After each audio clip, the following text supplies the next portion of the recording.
I feel like Miami, the last two games, the A&M game where they slugged it out to a 10-3 win, and they had that last drive with Fletcher with those big runs, and they get that late touchdown by Tony, and then with the Ohio State game where they had the ball with like 6 minutes left, they run off almost all the clock, and then they run it in with a couple of big plays by Fletcher, Brown, CJ Daniels had a nice screen that went for the first down. And, they were able to bleed the clock. I think the thing with Miami is they're willing to play small ball here and stick to limiting the mistakes.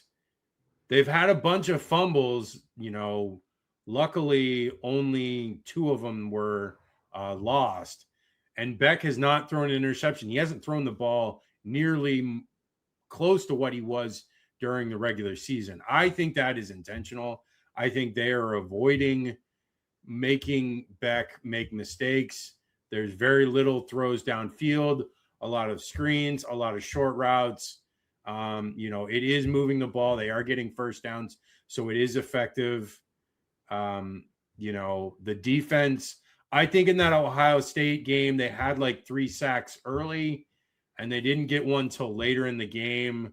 So, and they got more pressure like very late on that very last drive. But, for the most part, when Ohio State was scoring, they were not getting as much pressure, and Sane was getting the ball off and connecting.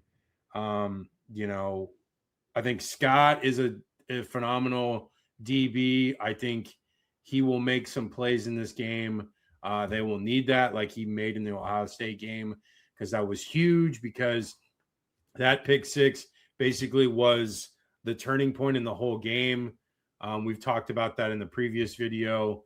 Bain and Mesidor will have big games. They're, stud linemen.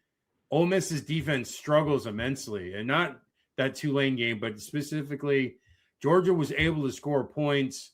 They're able to move the ball a ton on them in both games that they played Georgia. Even Florida was able to score points on Ole Miss's defense, which I think Miami's going to be able to score enough points. If I feel like it's similar to your score, I think I'm going to be maybe like a 27-24 game.